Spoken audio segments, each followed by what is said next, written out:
The moment that changed everything. What happened next would shock the entire nation and spark a movement that nobody saw coming. Picture this. It's a Tuesday night at Texas State University. The auditorium is packed for what's supposed to be just another political town hall about racial unity. President Trump sits on one side of the stage, and across from him, just 12 feet away, sits Congresswoman Jasmine Crockett from Texas. The air feels different tonight. Charged. Like everyone knows something big is about to happen, but nobody knows what. Jasmine is sharp, composed, wearing a sleek navy suit. She's been challenging the administration on police funding and racial profiling with surgical precision. Her voice is clear, assertive, cutting through the political noise. You've touted your support for law enforcement, Mr. President, she says, but how do you reconcile that with a rise in wrongful detentions, particularly of black men, in states where your endorsements have shaped law enforcement leadership? Trump leans forward, squinting. He waves a dismissive hand. We've done more for the black community than any president since Abraham Lincoln. You should be grateful. That's when Jasmine's face shifts. Not with anger, not with surprise, but with practiced restraint. She glances down at her notes, takes a breath, and responds. Gratitude doesn't replace justice, Mr. President. The numbers don't lie. And what I'm asking you. Then it happens. Trump cuts her off sharply. His voice drops, thinking the microphone won't catch it. But it does. Every single word. Shut your mouth. Ape. The silence that follows is violent. Suffocating. You can hear someone gasp in the third row. The moderator's eyes widen. His mouth opens, but no words come. A student in the front row reaches for her phone with trembling hands. The cameraman doesn't pan away. Jasmine blinks once. Her hand goes still above her notepad. She stares at the man across from her, not in disbelief, but as if she'd been expecting something like this all along. What she does next changes everything. She leans forward slightly, hands folded neatly. Mr. President, she says, her voice perfectly level. I wasn't raised to match ignorance with silence, but I was taught that when someone shows you who they are, you listen. America just did. Her tone never cracks. Her expression never changes. But the entire room shifts. The tension melts into something else entirely, respect, awe, and a deep, uncomfortable shame. By the time Jasmine walks off that stage, the clip is already going viral. Within an hour, it's trending on every platform. Cable news is scrambling to book commentators. International outlets pick it up. The hashtags pile up. #Jasmine Crockett, #AmericaJustDid, #presidential.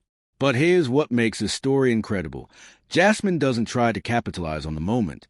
She doesn't go on every talk show. She doesn't write angry tweets. Instead, she goes home to Fort Worth, kicks off her shoes, and pours herself a glass of water. Her phone won't stop buzzing. Calls from anchors, activists, old friends. But the one she answers is from her father. Baby, he says, blunt as always, that man showed his whole soul in front of America tonight. Jasmine lets out a small laugh, the first in hours. You think it's going to cost him anything. Her father pauses. Maybe not him, but it just gave a lot of people permission to open their eyes. That sticks with her. Meanwhile, something extraordinary is happening across the country. In Oakland, a high school senior named Jania watches a clip with her mother. I've never seen someone talk back like that, she says. Her mother tears up and whispers. She didn't even blink. In rural Oklahoma, a retired veteran who's voted Republican since 1980 turns to his wife after watching the clip for the third time. That was wrong, he mutters. All of it. And that woman handled it better than I would have. But the most powerful moment comes in a text Jasmine receives from a number she doesn't recognize. I don't know how to talk about race, but what you said tonight made me feel like maybe I should start. Thank you. For 3 days, Jasmine stays quiet. While the media speculates about her next move, she's at home, thinking, processing, planning. She knows the moment has already spoken for itself. When she finally decides to speak again, she chooses Texas Southern University, where she first found her voice. The auditorium is packed beyond capacity.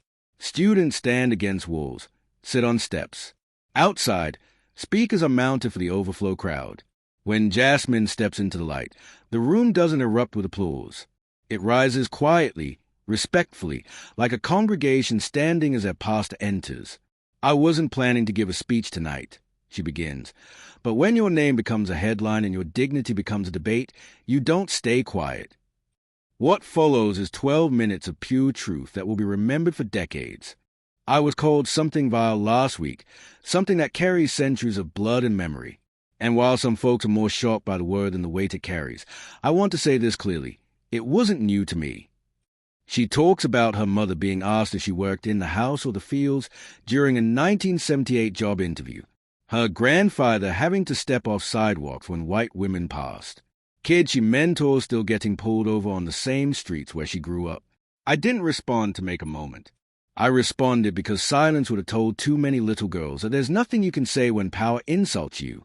And I refuse to raise another generation to believe that lie. The crowd is mesmerized. This isn't political theater. This is raw truth. Some people say I should have walked off that stage. Others say I should have shouted back. But I've been shouted at my whole life. And what I've learned is if you want to shake a man who lives on noise, you hit him with stillness. Then comes a line that will be replayed forever. The highest office in this land called me an ape, but I'm not leaving that name with shame. I'm leaving it on the floor where it belongs and walking forward with my head high. The room erupts, not in cheers, but in a slow, rising wave of deliberate, unstoppable applause. But this is where the story gets even more remarkable. Within 48 hours, over 20 grassroots organizations launch across the country under banner "We Heard Her." No celebrity endorsements, no party backing, just real people galvanized by the clarity of her voice. In St. Louis, teachers create lesson plans around her speech. In Little Rock, youth voter registration triples. In Casper, Wyoming, a single mother hosts a backyard listening group with 7 neighbors, 5 who had never voted before. The movement spreads like wildfire, but not in the way you'd expect. Jasmine deliberately keeps her name off it. She doesn't want to be the hero. She wants to be the foundation. Movements don't need heroes, she tells her team. They need mirrors. The backlash comes, of course. Vicious attacks, doctored photos, death threats. Her young intern calls her in tears, scared to walk home. But Jasmine doesn't flinch. "Fear wants you to sit down," she tells the intern. "But if you sit too long, it'll convince you you're not meant to stand."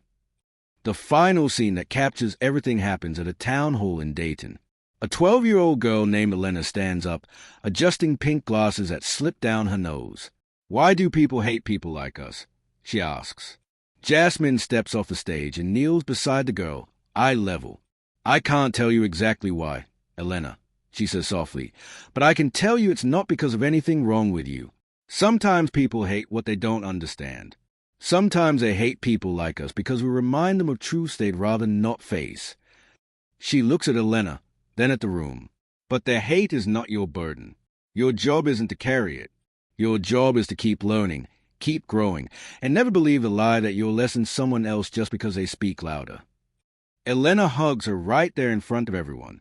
The room applauds, not loudly, but fully. By morning, that exchange has over 1 million views. 6 months later, Jasmine sits alone on a park bench in Fort Worth, watching kids play basketball. One wears a hoodie with clear voices, her grassroots initiative printed on the back. Her phone buzzes. It's Simone, the intern who once called in tears, now texting.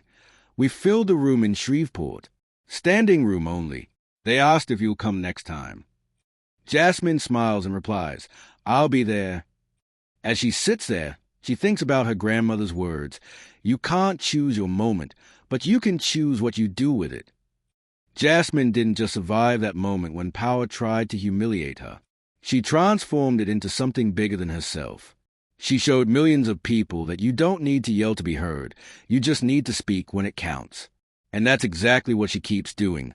One town hall at a time, one honest conversation at a time. Proving that sometimes the most powerful weapon against hate isn't anger. It's grace under fire and the unshakable belief that your dignity belongs to you, and no one else gets to take it away. The MIC belongs to all of us. The question is, will you use yours when it counts?